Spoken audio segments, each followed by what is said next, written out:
I call to order the school committee meeting of January 27th, 2026. Please stand for the Pledge of Allegiance. I pledge allegiance to the flag of the United States of America and to the republic for which it stands, one nation, under God, indivisible, with liberty and justice for all.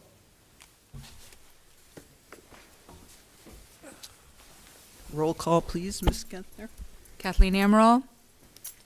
Chris Oliver. Here. John Nunes. Yep. Mary Beckwith. Here. Bess Coughlin. Here. And we advertised a public hearing for school choice for 6:35, so we could do... You can do public comment and the minutes. I don't think we have a lot of public comments, so let's start with that. We welcome public comment from our audience on any topic of this evening's agenda. We have allowed 10 minutes for this, and you could keep your comments to 3 minutes or less and stand up to the microphone and state your name.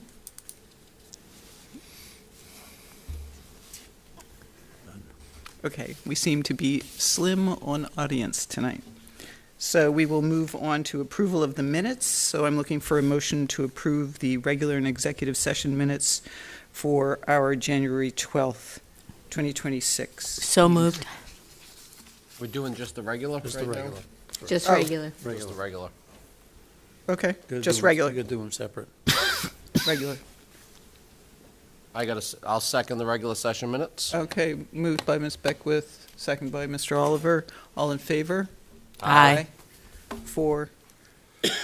Madam Chair, I was not here. I will abstain. Excuse me, yes, 3. Passes with 3 votes, 1 abstention. Thank you. And now for the executive session minutes of January 12th, 2026. So move, Madam Chair, with the stipulation that they be held until the matters for which they were intended is complete. I'll second that. Motion by Mr. Nunes, second by Mr. Oliver. All in favor?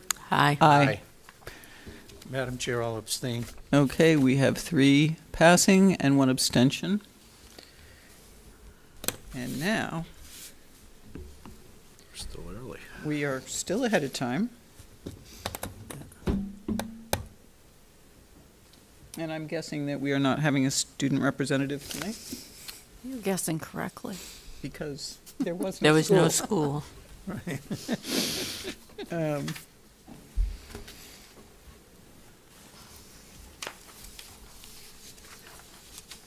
Annual report. Annual report, I don't know. We could do the annual report. So did everyone get a copy? I'm just jumping ahead Yeah, because no, it's that's not 6:35 yet, Yeah. as advertised. So did everybody get a chance to look at the annual report? Yes. I did. Did you have any comments on it? I mean, I would just say that we do appreciate your feedback. Last year, Chair Coughlin, you had made a few recommendations. We did work with staff across the district to have a more consistent approach to the way we were preparing and submitting our annual report. We still have some tweaks, but we feel like we made good progress toward improving the overall format and really, most importantly, the content of the annual report. And it really was something last year.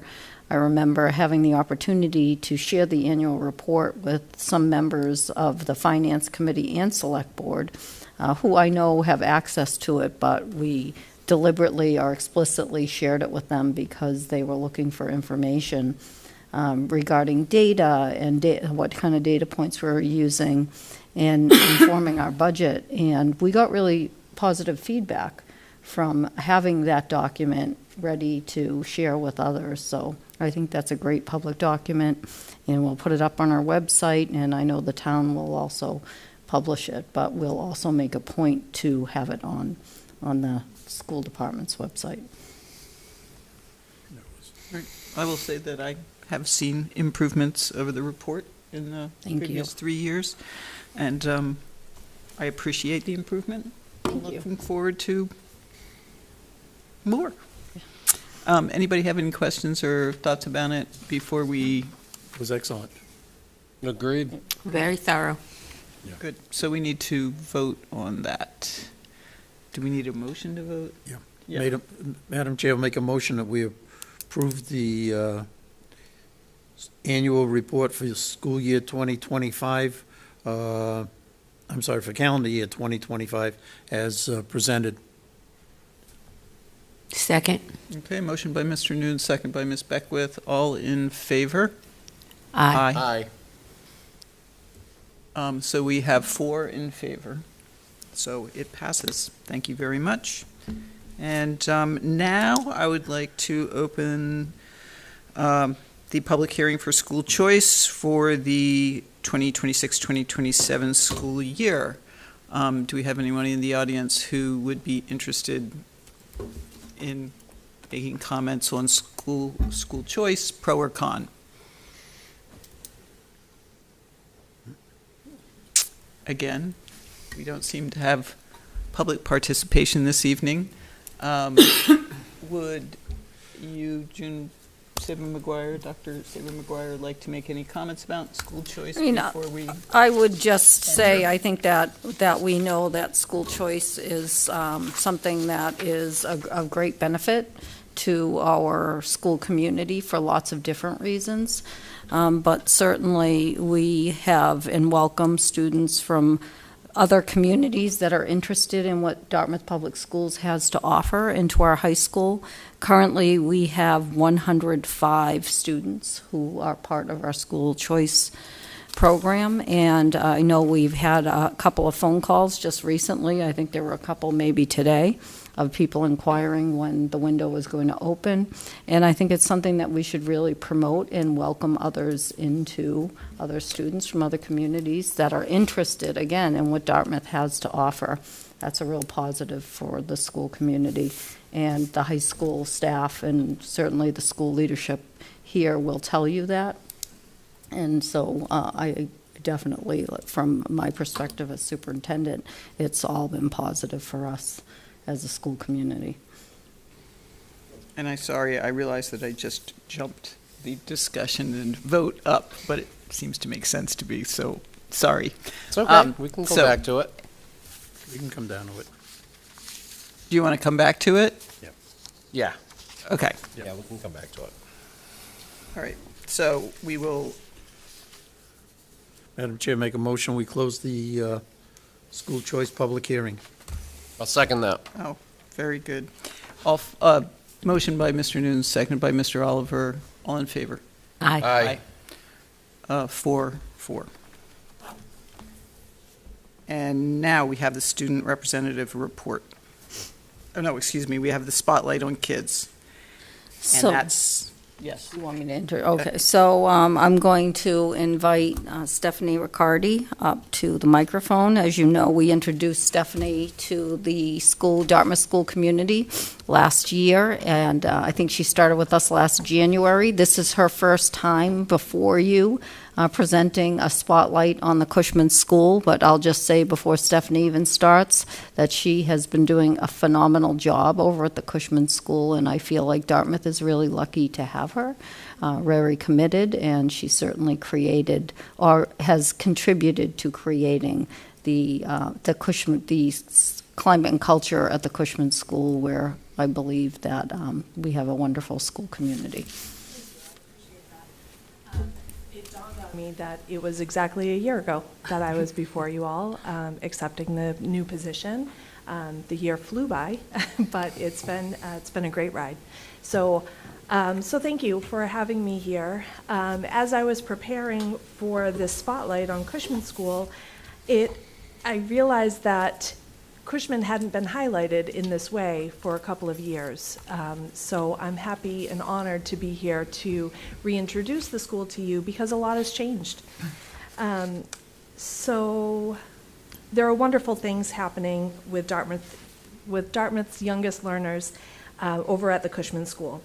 There have been countless changes over the years adapting to the needs of the Dartmouth school community as a whole. But in its current capacity, we are dedicated as a preschool hub with students ranging in ages from 3 to 5.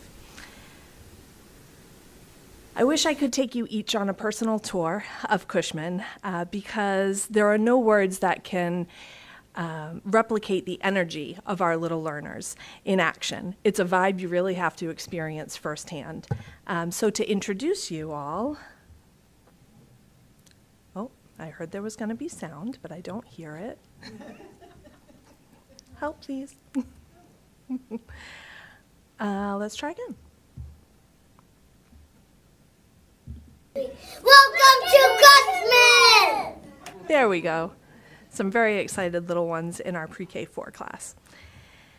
So whereas most of our students are in the midst of their bedtime routines by now, inviting them to come and be a part of this just wasn't possible. However, I've tried to include some short videos and a ton of photos so that you can get a feel for everyday happenings and fun events at our school. I think that you'll see that it's an exciting place to be. This year, we have 7 preschool classrooms, pre-K 3 classrooms, pre-K 4, and our Compass programs, all led by talented preschool teachers and educational support professionals. Together, these teams provide a well-rounded educational experience that is focused on child-led discovery, classroom readiness, and pre-academic skills. We really focus on inclusion at Cushman. Preschool is the perfect time for children to grow together because their hearts and their minds are so open to the world. In an inclusive classroom, our students are each other's best teachers. While some children learn how to lead with kindness and realize that everyone learns differently, others grow by watching and mimicking the play and conversations of their friends. It's a powerful partnership where every child helps the person sitting next to them grow. This type of collaborative environment ensures that every child, regardless of their starting point, has equal access to high-quality curriculum and a true sense of belonging within their school community.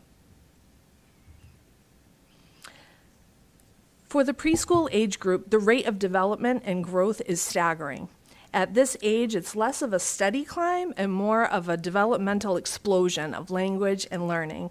So differentiating pre-K 3 and pre-K 4 classrooms was really essential so that we can tailor our teaching to their unique needs.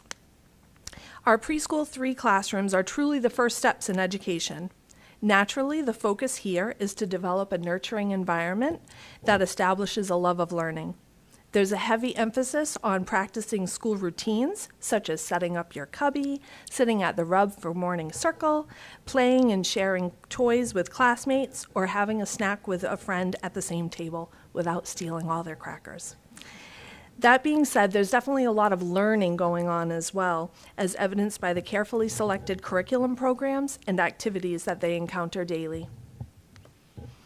Our pre-K 4 classrooms really hit the ground running this year.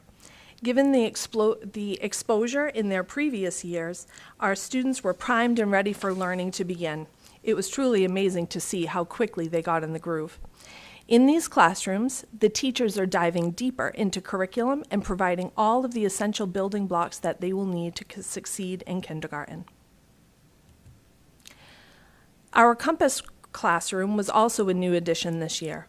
The students in this classroom learn best from a highly structured environment that meets their individual learning needs, especially around curriculum modifications and accommodations. Each of our Compass students are also members of an inclusion classroom, joining them for daily inclusion times and activities with their peers. We've been pretty ambitious about our initiatives this year, and it's truly been a collaborative effort. At the end of last year, our teachers created informal assessments that aligned with specific goals of our program. They included academic and school readiness skills and social-emotional learning standards. These assessments are given at regular intervals as a pulse check to objectively monitor student learning. And these assessments act as the engine for our revamped multi-tiered system of supports, our MTSS system. By looking at data 3 times a year, we don't have to guess who needs help. We can see in real time which students need a little extra Tier 2 small group interventions to master a skill, or which students are ready to move on to their new challenge. Our SPOT lessons are a combined effort by our speech-language pathologist and occupational therapist. By combining the expertise of an SLP and an OT, we move beyond individual or small group therapy and bring specialized support directly into the natural classroom environment. Each week, a brief overview of the SPOT lesson is sent home to parents via Parent Square so they can follow up on their learning at home. By watching the SLP and OT in action, our classroom staff pick up specialized strategies like specific verbal prompts that enhance communication or tips to help fine motor development so that they can use those strategies long after the lesson is over. Recently, SPOT moved out of the classroom entirely and took over the school cafeteria, and they turned it into a magical Polar Express adventure. I'm sure you can see by the smiling faces that they had a really great time. It was a blast. I wanted to say a special thank you to Mr. Tulson, who filled in as our PE teacher for the beginning of the year. He was absolutely amazing. You can see him as Buddy the Elf in that picture.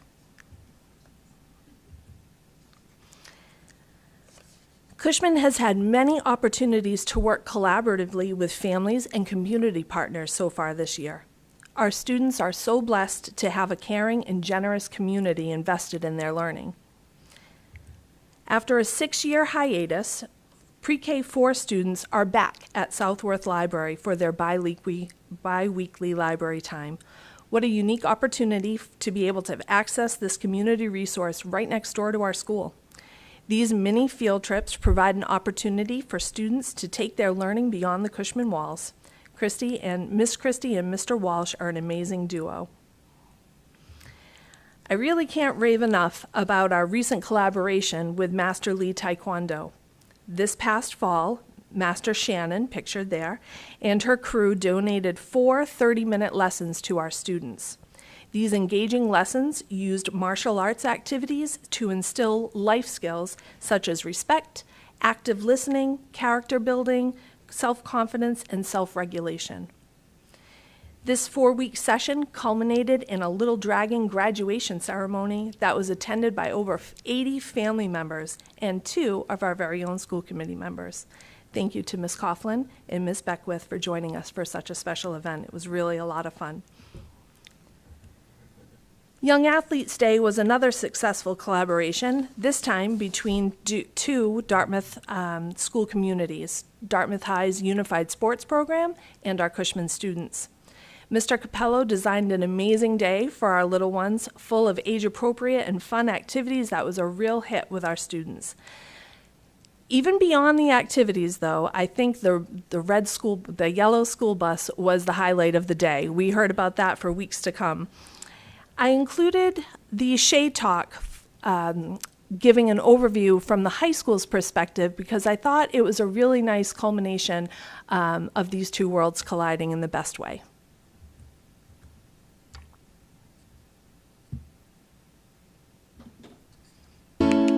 Today was our Young Athletes Day, which we're really promoting unified athletics throughout the school system.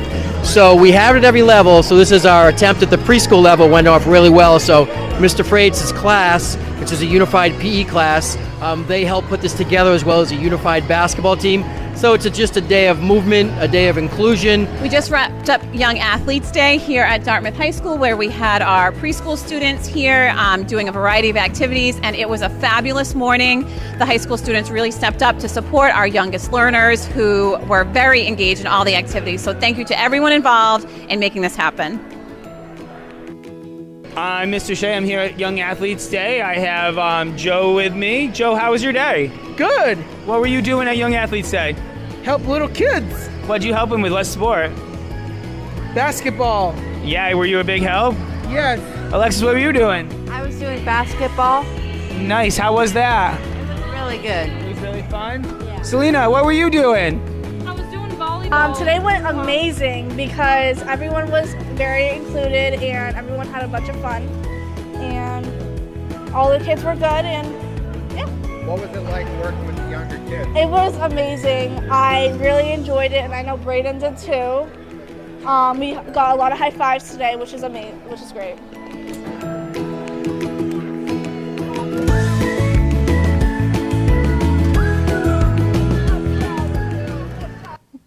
That little one was telling me how much he loved the bus.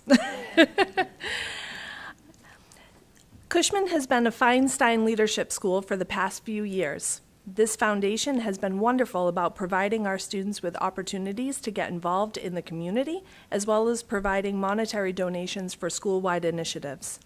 Last year, through their donation dollars, we were able to purchase reset spaces for each classroom for students who just need a few extra moments to regroup before rejoining the classroom activities.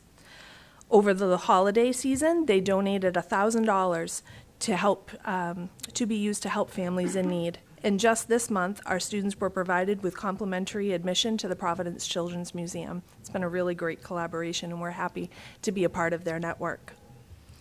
Last but not least, I wanted to highlight the District 1 firefighters who came to Cushman to speak with our students about the importance of fire safety. They read a book and showed their special fire equipment isn't scary, but actually essential for helping in emergencies. Then it was time to go outside for the main event, which was, of course, the Touch-A-Truck. Lots of loud horns sounded that day.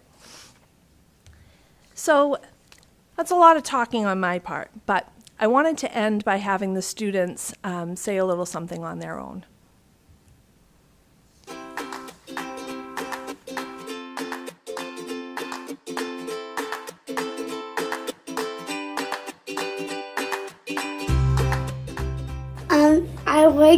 I like about the school because it's big and I like how there's a big gym. I like unpacking, playing in the little rug. I love to make crafts and I love to play with all of my friends. I love playing outside. Love painting. I love playing outside. It's my favorite thing about this is Western because I like to sleep. I snore.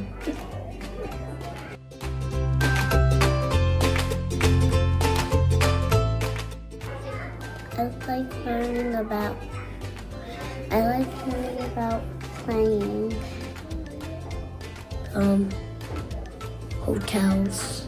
I love to learn about an elephant. I like to learn about tigers. That's great. Oh, McDonald's. I like to learn about math because I know what is 14 plus 100 is 14 and 100, and I know everything. Letters. What? A, B, C, D, E, F, G, H, I, J, K, L, M, N, O, P, Q, R, S, T, U, V, W, X, Y, and Z. Now I know my ABCs. Next time, will you sing with me?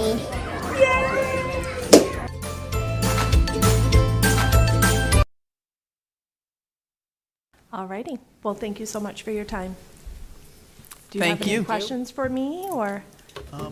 I don't. It was a great presentation. Any of my colleagues? Yeah, no, wonderful presentation. Thank you for coming. Thank you so much. Yeah. Thank you.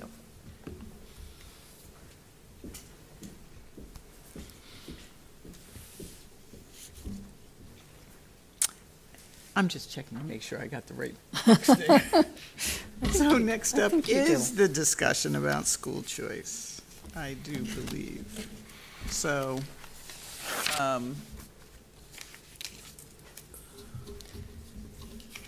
does anybody have any questions or want to express opinions? I'm right where I was last year, which is for it. So, go ahead. Go. I didn't raise my hand, so. No, go. Don't worry about it. Mr. Oliver. Thank you, Madam Chair. So a couple of questions. One being, I know that I had brought up in the past about possibly opening it up to Dartmouth Middle School students, and I was just curious if there was any discussion internally about that. Is that so the question's for me? Yes. There's been some, I would say, there's been some discussion, Yeah. but I don't think that it has gotten to a point where we're having really serious conversations about that. But if that is something that the committee really wants us to focus on, it is certainly something that we can spend more time studying over the course of the upcoming year to see if we do, in fact, have the capacity to, because I think what we have talked about, Mr. Oliver, we've talked about, so it would have to start at sixth grade. Right. And that would be a way for us to bring more students into the school district. So I think it's something that we could consider, and if the committee directs us to do such, we would spend some real time focused on that this year. Yeah, I just think that, what a great way to try to keep students in Dartmouth as far as at the high school level goes. We know that we have some students that leave us at 8th grade and they attend other schools, whether it's Bristol Aggie or New Bedford Vocational. But if we had an opportunity to, and only if we had the capacity, to our current classes, and we wouldn't want to make class sizes too big, that would be the only way that I'd be in favor for it. But I certainly think it would be a way to maybe grow our high school enrollment even further. So just what my 2 cents. My other question, I guess, would probably be directed more towards Mr. Kiley. And something that popped into my head recently was there's been a lot of talk about the $5,000 that districts get from the state for school choice, and why hasn't the state increased that number? I guess the question that I have is, on top of the $5,000 that we receive from the sending district, are those students included in our foundation enrollment budget? Like, are we getting Chapter 70 aid for those students in addition to the $5,000, or it's just the $5,000? We don't get double. That's what I'm asking. No. We the community in which the student resides gets They get that Chapter credit 70. for them, and then has to pay us for the amount related to school choice. Last year, I had reached out to Representative Markey and Senator Montigny regarding the school choice rate, and I had a good discussion with Representative Markey about it. I think it's obvious that this does not make sense, and I also think that it's solvable.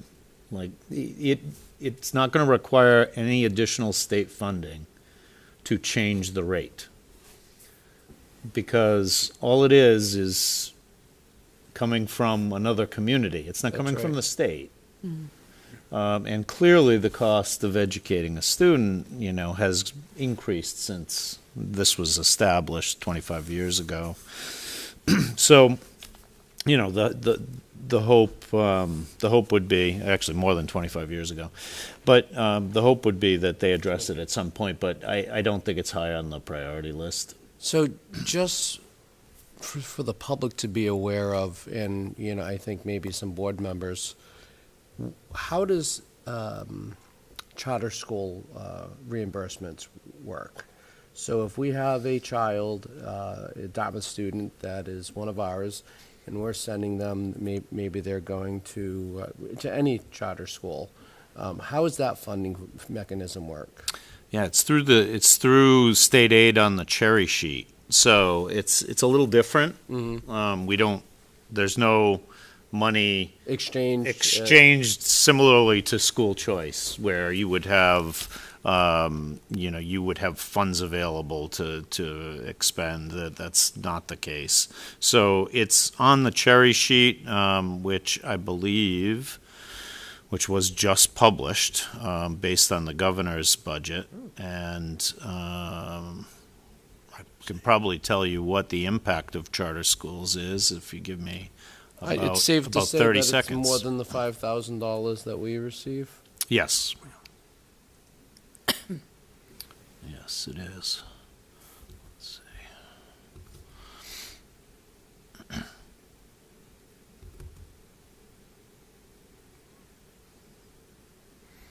And if you don't have it, that's okay. I was just, So the town of Dartmouth receives $37,912, or at least in fiscal year '26, from the state as charter tuition reimbursement. So $37,000, not very much money. Let's see. Charter school sending tuition from the town of Dartmouth was, in fiscal year '26, $146,876. So, I mean, the net impact of, charter schools in Dartmouth obviously is the assessment of 146 less 37. So but we don't know how many students that. I could get you that information. I don't have it Yeah, no. quite handy at the moment. No, that's but- fine. I was just curious, more just something that I was thinking about. Thank you, Mr. Kiley. You're welcome. Yes, Mr. News. Thank you. So, with the sending district, quote unquote, losing $5,000 for every student they send us, they technically end up with a windfall. Because if their money from the state is, for discussion purposes, $8,000, just pick a number.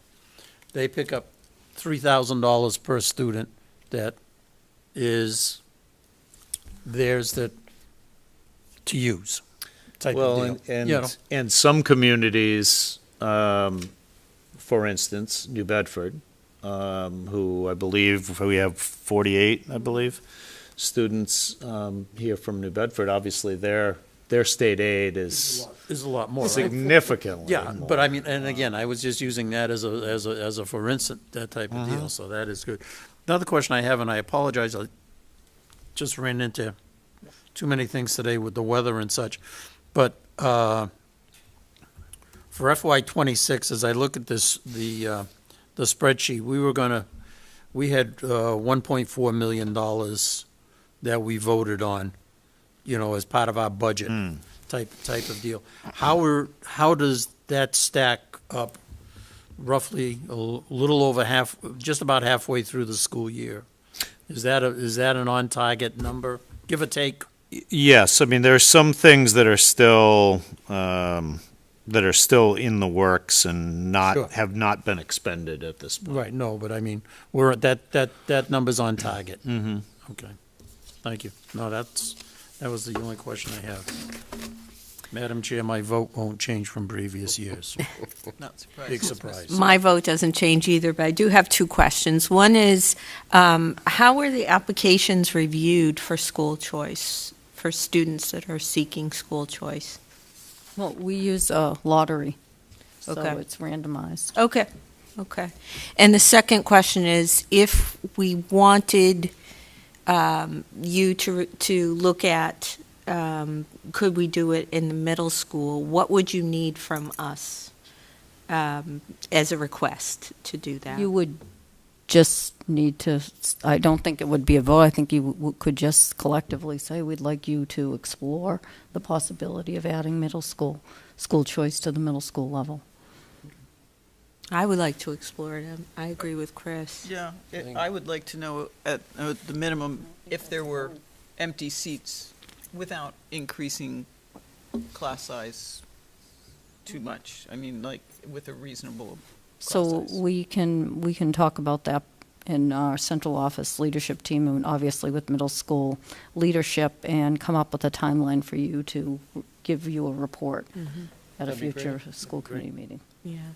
I mean, having just been to the middle school, we are aware of concerns, spatial concerns there, facilities concerns there. So I do understand it's a different situation than this building. But I think it's worth a look. Great. Agreed. 1991, by the way, that 5,000 was established. That was when I was 1991. 25 years. But, Wow. Yeah. Okay.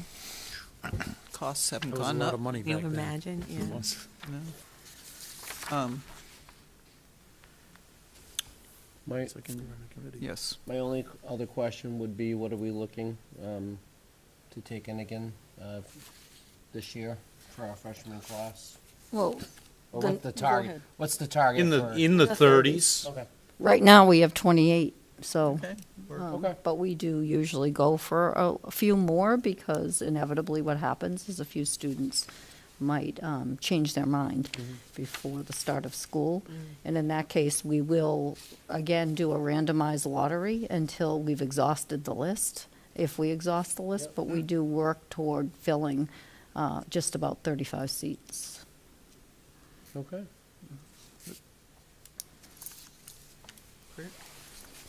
Well, Happy to it make a certainly, motion, please do.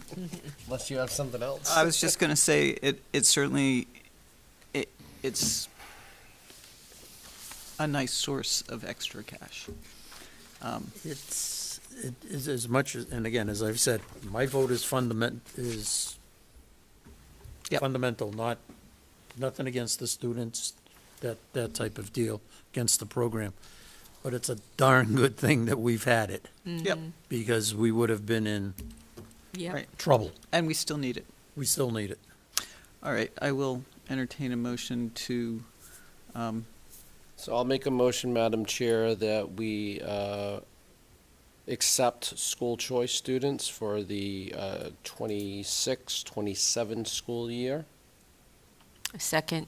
all right, motion by Mr. Oliver, second by Ms. Beckwith. All in favor? Aye. Aye. All opposed? Me? Okay, 3-4, 1 against. It passes. Hey. Gotta Thank give you all. credit for that. Thank you, Mr. Nunes. Not a problem.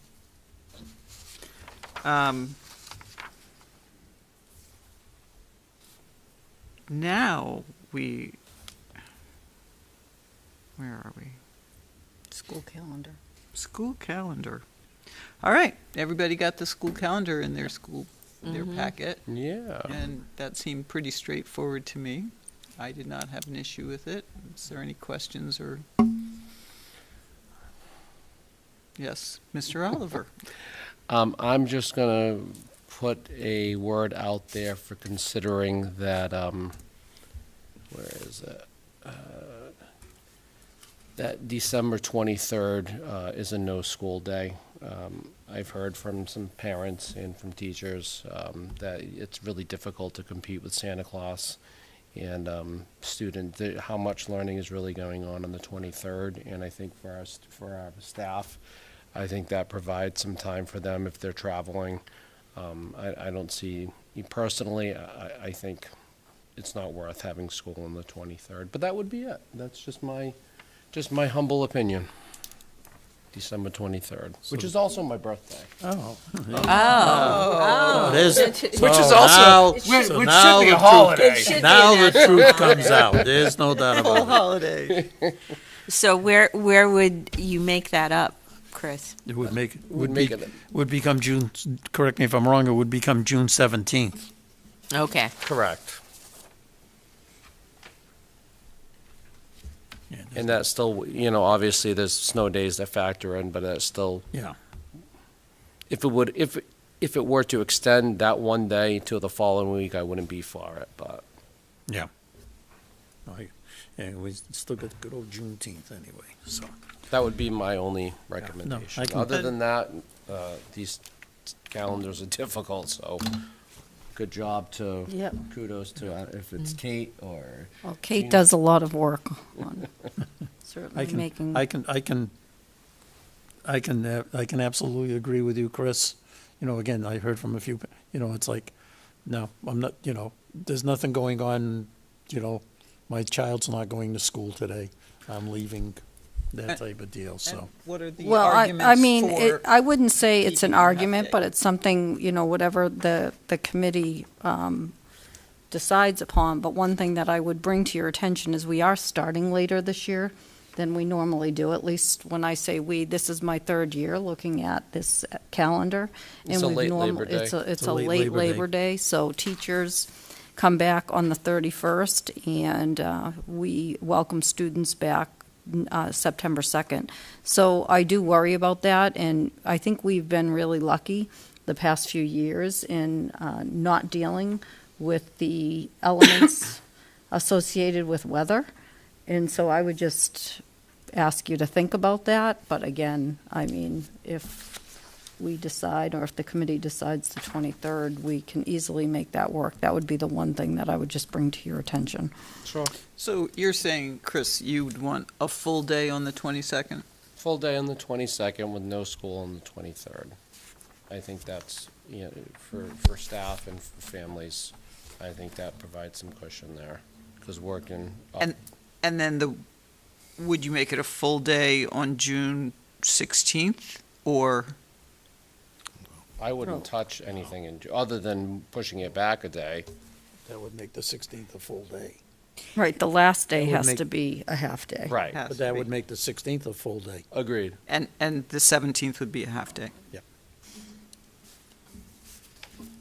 So we're actually, yeah. So is that giving us That's an extra actually, half day? it's giving us an extra half day, which doesn't bother me, but how does that work into contracts? Oh, I mean, I don't see an issue with the contract. It's still the same amount of days. Yeah. Right. No, Still, it's a half day No, more, you isn't we it? just added a half day of It's- instruction. But the half day counts towards the 180. A full day counts Right. towards the 180. And we are in good shape as far as time on learning is concerned, so that's not a worry. Just the snow days would be the only thing that I would be concerned about, because then you'd really be pushing into the next week, which ends on the 25th. Well, you really have 8 days left. So we don't build in a snow day to any calendar.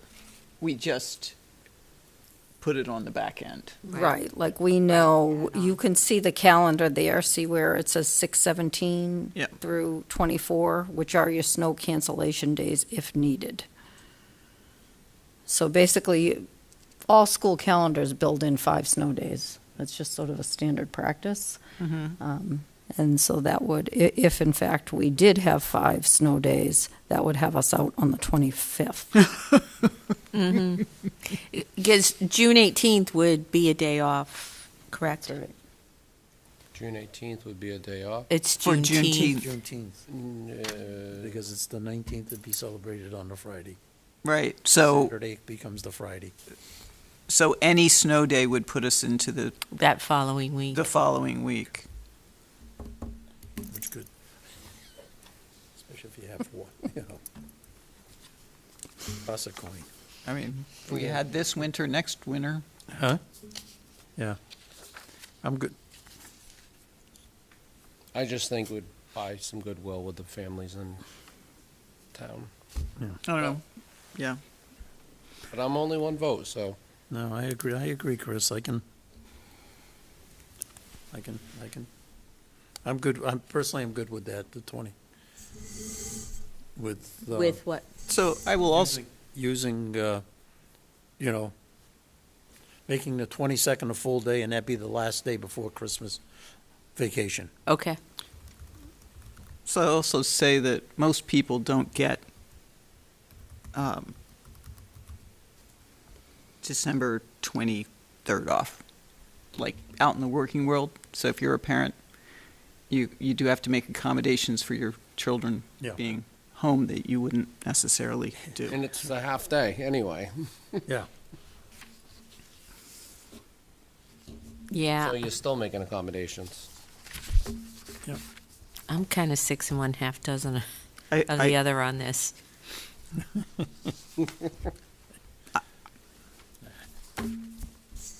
Yeah, because if you get a snow day and then you're doing Monday school, like there's no instructional time there either because It's a half day, you know, you roll the dice, whichever way you look It at it. is a roll of the Right, it dice, really is. yes. Rolling, okay. anyway, I don't feel particularly strongly about it. So, Chris, if you do, if other people do, that's All right, you know what? Madam Chair, make a motion that we approve the public school calendar for school year 26-27 with the adjustment as noted with December 23rd being a day off, December 22nd being the last day before Christmas break, and that the last day of school. And a half day. A full day. Oh, full day. Full day. Okay. Full day. Okay. Full day. That the last day of school, as at this point in time, is February 17th, and that will be a half day. June 17th. June 17th, I'm sorry. Thank you. And June 16th would be a full day. June 16th will be a full day. I'll second that. All right, motion by Mr. Nunes, second by Mr. Oliver. All in favor? Ms. Gunther, does that make sense? No. You got it. Was the motion okay? Thank you. All in favor? Aye. Aye. Aye. That is passed unanimously. So, we already talked about the annual report. We have the superintendent's update. That's right. So I'm going to move it around a little bit. So I'm going. I've been moving it around. I know. So I'm going to start with safe and supportive schools. And the reason that I'm going to start is because you have me thinking about snow days. Hopefully that doesn't jinx us. But I do want to acknowledge that we did call 2 snow days this week. And I have to say, the one for Monday was a piece of cake, right? That was an easy call. But the one for today was not. And so I just think it's important for folks to know, obviously the committee knows, and we're in touch throughout the day, and Jim and I are talking throughout the day, but there are a lot of factors that go into calling a snow day, and I just remind people that we're listening to our public safety folks. We're listening and driving around. We have people who are driving around giving us reports on road conditions and looking at the parking lots of our schools and making sure that we can have buses safely passing down roads, which is not always what I've come to find out an easy feat here in Dartmouth. No. We have a lot of buses. I think, what are we at, 29? Yep. We have 29 buses that are, and the majority of our students travel by bus to school. And so it's really important for us to consider that. So we might sometimes look different than neighboring communities because we are different. But I want you to know that I'm always in contact with the area superintendents, and we do collaborate before we make decisions. And normally, most times what I've seen is we come to similar decisions, although they might be slightly different. So I thank you. I thank the committee and the public for supporting us in this. But I also want to thank Dartmouth, the Public Works folks who did really great work, but most especially our facilities team and our custodial crew who, Jim, I talked to you a few times, and they were working around the clock. So if you just want to add a few comments about that, I think. Thank you, Dr. Sid McGuire. I think this particular storm was extremely challenging for our facilities team, and I'm proud of the work that they did. It was a challenge for sure, and so much snow, and they worked overnight, to get it ready, and still we faced some challenges in the community that we really felt like we needed to have the day today to make sure that everyone was safe. I know when I was on my way in this morning, it was a little bit treacherous on some of the roadways. Yes. So I feel like we certainly made the right decision, and with young new drivers at the high school level particularly, it's always a concern of ours. So. And I would just, also add that the way that we communicate our school closures is not necessarily, we don't use the news stations. We use Parent Square, we use email, we use text messages and phone calls. And so we found that to be very effective. We did hear that there was only one report that one family didn't receive notification. So if there's anybody that's listening or has a concern about that, they should contact us, because really it's just a matter of us making sure that the contact information is updated. So it's really important that we have the most updated contact information for folks so that we can inform them when we're going to be closing school. And Just one more thing I would add, we are having school tomorrow. If anyone's watching, waiting for that call, there is school tomorrow. It's not a delay. So for any of those that are still hoping. So then I'll just move back to teaching and learning. So, and I know I talked about this at the last school committee meeting, that we were about to have our first early release professional learning, and it was launched on the 14th, and we did receive an incredible amount of positive feedback from participants and presenters. I mentioned to you that educators were able to self-select what kinds of programs, sessions they wanted to attend. I did have the opportunity to visit the middle school, and that's where the middle school folks and the high school folks were, and walked around and was able to pop into different sessions, and people seemed happy to be there. There was good energy. It was really, I think, worthwhile for us to begin that sort of format of professional learning again. I did the same over at the Quinn. Again, same energy. I think that people were generally pleased, and there's also a certain amount of energy that is connected to being able to come together with your peers across the district, and it does encourage that kind of cross-collaboration.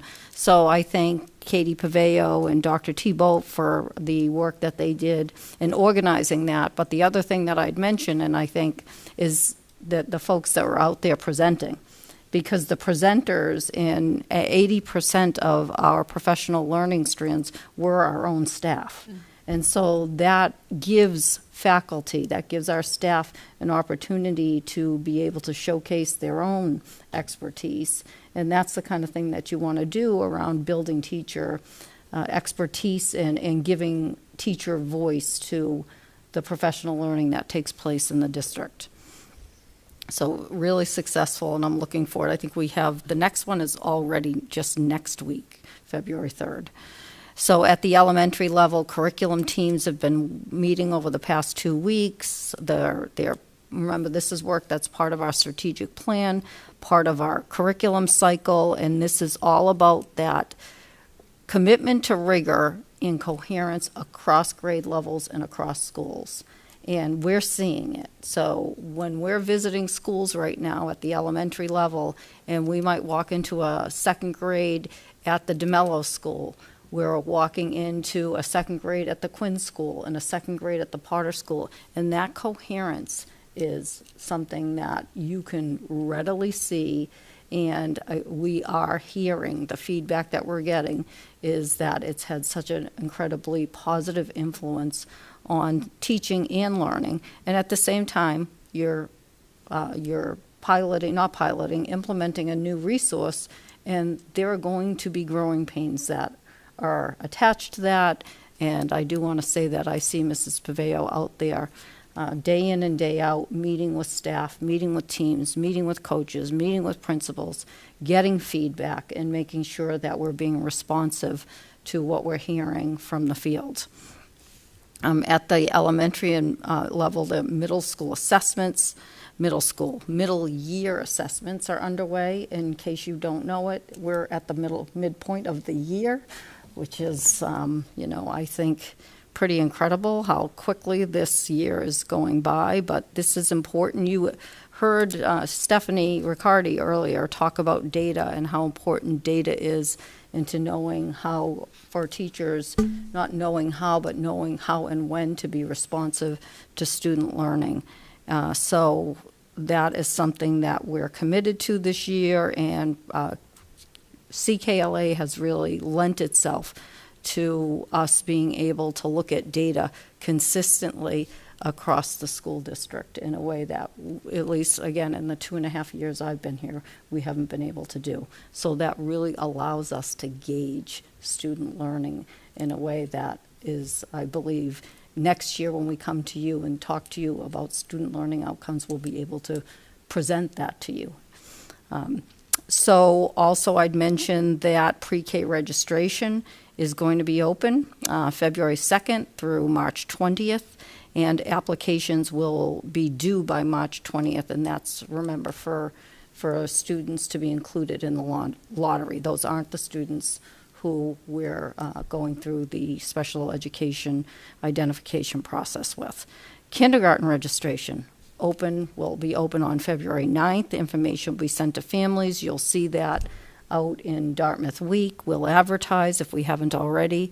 And believe it or not, we're going to be welcoming the class of 2039. Wow. Across the district, I'd also mention access. It's testing season starts as soon as January hits, and so access testing is currently taking place for our English language learners. And if you remember, Dr. Tebow presented this data to you early in the fall, and we'll be doing that again. We are pleased that we're going to be hosting student teachers this spring from Bridgewater and Stonehill, and they've begun their practicum placements at Dartmouth Middle and Dartmouth High School. We love having student teachers in the district. It is a win-win for us because it allows us to, obviously, to support the next generation of teachers, but it also allows us to take a look at teachers who might be a really great fit for our district. At the high school level, Carrie Rauer, who was an instructional coach from Carnegie, visited the high school, and she was here on the 21st and 22nd. She's somebody our math teachers at Dartmouth High School have responded really well to. So we've been able to work with Carnegie to make sure that we're providing the math teachers, the math department here, with the highest quality professional learning. And Carrie comes so highly recommended. And the feedback that we've gotten regarding the work she's doing with our teachers has been very positive. We have four educators who have completed new mentor training, and we want to continue to do that because, again, this is giving our teachers an opportunity to be teacher leaders and to mentor others in the field. And then we have Teaching Learning Alliance visiting Dartmouth High School. This is Cynthia Smith. She's providing one-to-one coaching for our lead teachers. If you remember, as part of not only our district strategic plan, but the high school's school improvement plan, also connected to the NEASC report. Part of what we read and what we're responding to is feedback that Dartmouth High School teachers needed more opportunity for voice and for leadership roles, and this is one way that we're supporting them in developing those kind of opportunities for them and giving them a forum and a system and a structure to be able to do that effectively. I would also mention, just because I was thinking about Stephanie's presentation, and I think it's important with the committee to remind you that you supported the model that we implemented this year, and you heard Ms. Riccardi talk about how effective that model has been, and it truly is making a difference. And I remind everyone, I think this is important, with change comes challenge, but we keep working through it. We make modifications where we need to. And at the same time, when I heard Mrs. Riccardi talk about the differentiation between our 3- and 4-year-olds, I remember Mrs. Denisio Mrs. Redlawn presenting about that last year and how important that was to make that, to talk about that with specificity, because we have those students for 2 years. And in the past, remember, we've had those students for 2 years and they've had the same experience, well, not the same, but similar experience for 2 years. Now, this is really given our students an opportunity to, and I heard Mrs. Riccardi talk about it, whether it's, we're talking about phonics, we're talking about some of the other resources that we're using across the different districts. So I just want to say how much we appreciate the committee, because when we come here and talk about those things and they impact budget and you listen and you support us, I think that this is a good example of us coming back to you and saying, look, this is, we're making real progress here. So I'll move on to budget and capital improvement. This is an incredibly busy time of year, And I know that Mr. Kiley has been working diligently, because he, is pretty much an open-door person. But when his door is closed, we need to leave him alone and let him work on the budget. And I know he's been doing that, and he's feeling more confident about it. And we've had a few budget subcommittee meetings. And you know that at our next school committee meeting, we'll be doing, Mr. Kiley will be doing a budget presentation. Did you want to talk any more about that? No, we're looking forward to presenting to you, and we appreciate the collaboration of the budget subcommittee, and, so we're into the process. I mean, the only thing I did want to mention was that we've already, even though we haven't, presented the budget to this body, we received an invite tonight to present in front of the Finance Committee on February 26th. So I got back to Mr. Carrero, who invited us, and said that I would bring it up tonight for discussion as to whether or not the committee was comfortable with that. You will have had an opportunity to, to begin to digest the budget on the 9th, and you'll have the budget packet, before that meeting.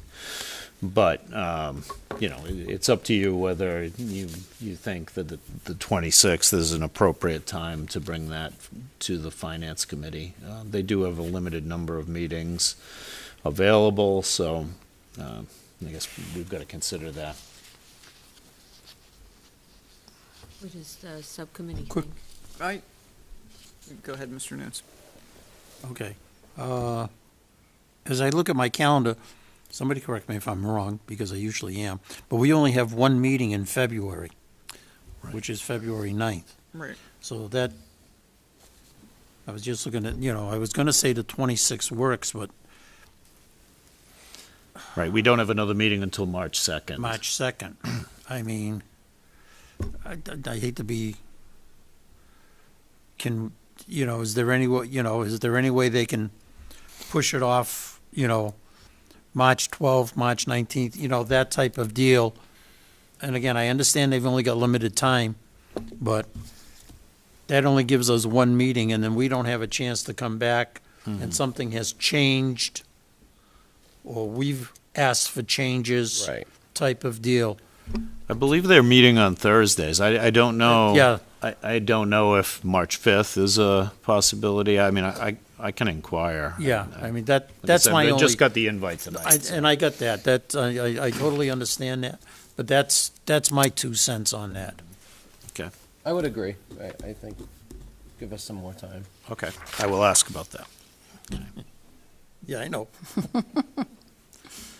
And that's budget, but in terms of capital improvements, we've been invited to the Capital Improvement Planning Committee on February 5th. Now, fortunately, you have seen the capital plan and voted for the capital plan, and that's all, been forwarded long ago to, to the town. So I'm planning on attending their Capital Improvement Planning Committee meeting on the 5th at 8 a.m.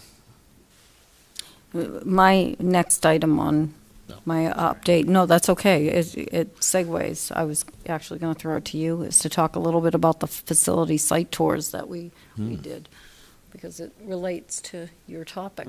It does. It does. I mean, I thought it was a great opportunity on the 15th to host representatives, public officials from several different boards. It was well attended.